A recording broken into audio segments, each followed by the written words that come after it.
నిజంగా అన్యాలం అంటే అన్యాలం. అసలు మీకు ఎట్లా చెప్పాలనో కూడా అర్థమైతలేదోల్లా. నాకైతే కండ్ల పొంట నీళ్ళే వచ్చినాయి.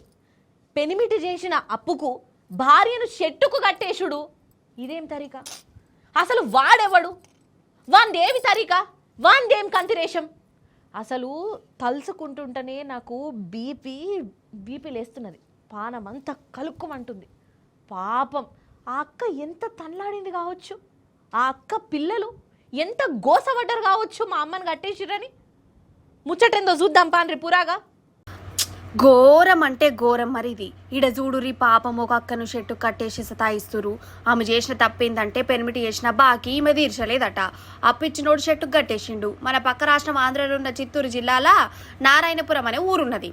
ఆ ఊర్లోనే ఉండే మునికన్నప్ప అనేటోని దగ్గర శిరీష ఆమె పెనిమిటి తిమ్మరాయప్ప 3 ఏళ్ల కిందట 80,000 అప్పు తీసుకున్నారు. కానీ ఆ బాకీ తీర్చుడు తిమ్మరాయప్పతోని గాలే. ఇంటిని కుటుంబాన్ని విడిచిపెట్టి ఎవ్వరికి వెళ్ళిపోయిండు. ఇంతవరకు రాలే.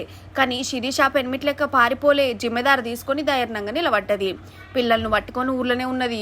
కూలికి పోయి పెనిమిటి చేసిన అప్పు తాపుకింత తీరుస్తుంది. మరి గిట్లా కష్టపడుతుందంటే ఆ అప్పిచ్చినోడు జాలన్న చూయించాలి కదా. చూయించలే. ఆమె కూలికి పోతా అంటే అప్పిచ్చిన మునికన్నప్ప రోడ్డు మీద ఆమెను దొరకబట్టి బాకీ తీర్చవలసిందే అని పట్టుబట్టిండు. పైసలు లేవంటిన్లే. ఆమెను గుంజుక పోయి ఆప చెట్టు కట్టేసిండు. వా నీ దౌడల దగ్గర వాడా. అప్పు తీర్చలేదని ఒక ఆడ మనిషినికి ఇట్లా చెట్టు కట్టేయచ్చునా?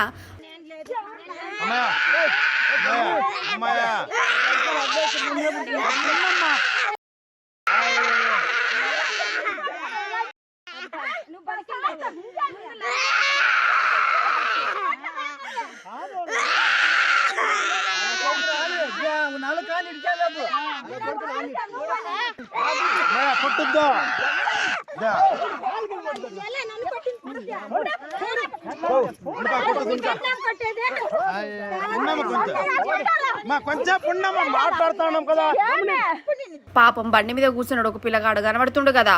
ఈమె కొడుకే. తల్లిని ఇట్లా కట్టేసే వరకల్లా ఈ చిన్న మనసు ఎంత తనలాడిందో. అసలు మనుషులకు గాయంత కనికరం ఉండదా? మరీ గిట్ల బండల లెక్క మారిపోతున్నారు ఈ జనాలు. అసలు రాను మనుషుల మీద ఎట్లా పోతున్నాయో. పెనిమిటి చేసిన అప్పుకు ఇంటామని సతాయించుడు ఏంది అసలు? మనిషి కంటే పైసలు ఎక్కువనా? కథకున్న వాడెత్తు. నేను మా పిల్లలు తీసుకొచ్చేదానికి నారాయణపురానికి వచ్చినాను. అప్పు తీసుకున్నందువల్ల టీసీని చింపేదానికి ప్రయత్నించినారు.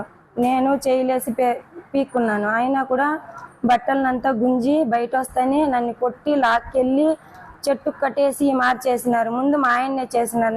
నైటే తోడుకొని వెళ్ళి వినలేదు. చాలా దారుణంగా కొట్టి మా పిల్లోడు ఏడుస్తా ఉంటే రోడ్డుకి ఇచ్చేసి మారి చేసి ఉండారు. ఇస్తాము, మాకు ఏదైనా లోన్ వస్తే ఇస్తామని చెప్పినాము. ఈ మారి చేసినారు. చీరని అంతా ఇప్పి కొట్టి తాడు తీసుకొచ్చి కట్టేసి మూతిని అంతా గిల్లి గొంతు పిసికి చంపేస్తామని బెదిరించినారు. చెప్పితే కూడా వినలేదు.